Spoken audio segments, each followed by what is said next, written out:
Telangana cabinet సమావేశం కొనసాగుతుంది. CM Revanth Reddy అధ్యక్షతన కొనసాగుతున్న ఈ సమావేశంలో అసెంబ్లీ బడ్జెట్ సమావేశాలు, రైతు భరోసా, పెన్షన్లు, ఇతర అంశాలపై కేబినెట్లో చర్చించనున్నారు. అలాగే జీహెచ్ఎంసీ, ఎంపీడీసీ, జెడ్పీడీసీ ఎన్నికలపై చర్చించి నిర్ణయం తీసుకునే అవకాశం ఉంది. ఇక వీటితో పాటు కేంద్ర ప్రభుత్వం నిర్దేశించిన జనగణన 2027ను చేపట్టేందుకు రాష్ట్రంలో ప్రభుత్వం చేస్తున్న ఏర్పాట్లపై మంత్రివర్గం చర్చించింది. ఇక నిర్ణీత షెడ్యూల్ ప్రకారం తొలి విడతలో జరిగే హౌస్ లిస్టింగ్ ఆపరేషన్ రాష్ట్రంలో మే 11వ తేదీ నుంచి జూన్ 9 వరకు చేపట్టేందుకు ఏర్పాట్లు చేసినట్లు చీఫ్ సెక్రటరీ రామకృష్ణారావు వివరించారు. ఇక హౌసింగ్ లిస్టింగ్కు కేంద్రం నిర్దేశించిన 34 ప్రశ్నల నమూనాను వివరించారు. ఇక రాష్ట్రంలో ఎన్యూమరేటర్లతో పాటు నోడల్ ఆఫీసర్లు మొత్తం 89,000 మంది ఉద్యోగులు జనగణన ప్రక్రియలో పాల్గొననున్నట్లు కూడా వెల్లడించారు. ఇక రెండో దశ జనగణన ప్రక్రియ వచ్చే ఏడాది 2027 ఫిబ్రవరిలో చేపట్టే అవకాశం ఉన్నట్లు కూడా తెలుస్తుంది.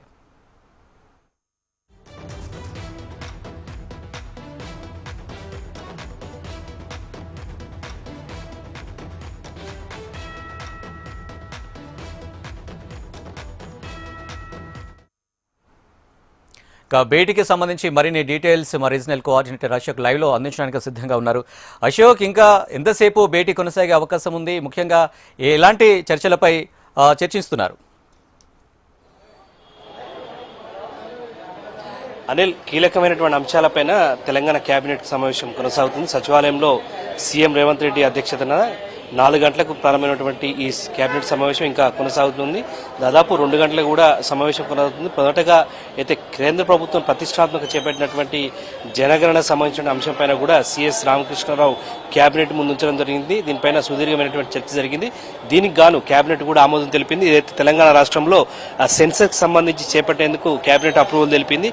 అయితే నిర్దిష్ట షెడ్యూల్ ప్రకారం ఇండ్ల లెక్కకు సంబంధించి మే 11 నుంచి జూన్ 9 వరకు మొత్తం తెలంగాణ రాష్ట్రంలో ఉన్నటువంటి ఇండ్ల సంఖ్యను తొలుతగా లెక్కిస్తారు. ఆ తర్వాత అయితే మొత్తం 34 ప్రశ్నలతో ఉన్నటువంటి ఎన్యూమరేటర్లను కూడా దీనికి ఉపయోగిస్తారు. మొత్తం 89,000 మంది ఎంప్లాయీస్ ఈ ఇళ్ల లెక్క కావచ్చు, జనగణన సంబంధించిన లెక్కలో పాల్గొంటారు.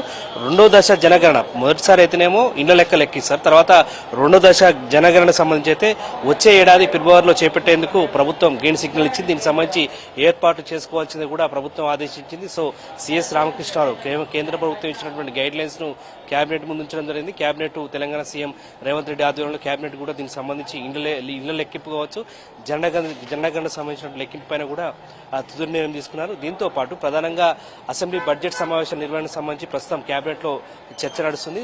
అసెంబ్లీ సమావేశాలను ఈ నెల 28న ప్రారంభించాలా లేదంటే మార్చి మొదటి వారంలో ప్రారంభించిన అంశంపైన కూడా ప్రస్తుతం కేబినెట్ సమావేశంలో చర్చిస్తున్నారు. బడ్జెట్ సమావేశాలకు సంబంధించి 10 నుంచి 15 రోజుల పాటు నిర్వహించేలా ప్రభుత్వం ప్లాన్ చేస్తుంది. దీనిపై కూడా ముందడుగు వేస్తుంది.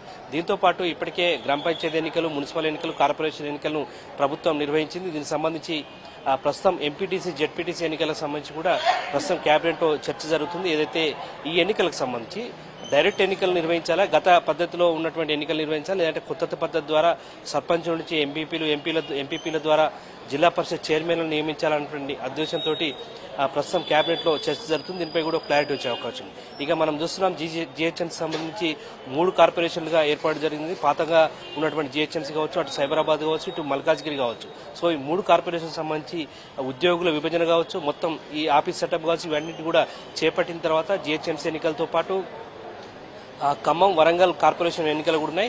సో వాటిని నిర్వహించాలా లేదంటే ఎంపీటీసీ, జెడ్పీటీసీ ఎన్నికలు నిర్వహిస్తే వాటిని ముందు నిర్వహించాల అంశంపైన కూడా ప్రస్తుతం కేబినెట్లో చర్చ జరుగుతుంది. వీటితో పాటు పెండింగ్ ప్రాజెక్టులకు నిధుల కేటాయింపు కావచ్చు, ప్రధానంగా పెన్షన్ పెంపు అనేది కూడా ప్రభుత్వం ముందున్నటువంటి సవాల్గా ఉంది. ఈ సంవత్సరం 1000 రూపాయల పెన్షన్ కావచ్చు, అలాగే ఇందిరమ్మ ఇండ్లకు సంబంధించి మరొక 2వ విడత ఇండ్లకు సంబంధించి నిధుల కేటాయింపు కావచ్చు, రైతు భరోసా నిధుల విడుదలకు సంబంధించి కూడా కేబినెట్ ఇవాళ కీలకంగా నిర్ణయం తీసుకోబోతుంది. సో మరొక 2 గంటల పాటు కూడా కేబినెట్ సమావేశం జరిగే అవకాశం ఉంది. ఎగ్జాక్ట్లీగా 9 గంటల ప్రాంతంలో మంత్రులు కూడా దీనిపై బ్రీఫింగ్ ఇచ్చే అవకాశం మనకు కనిపిస్తుంది.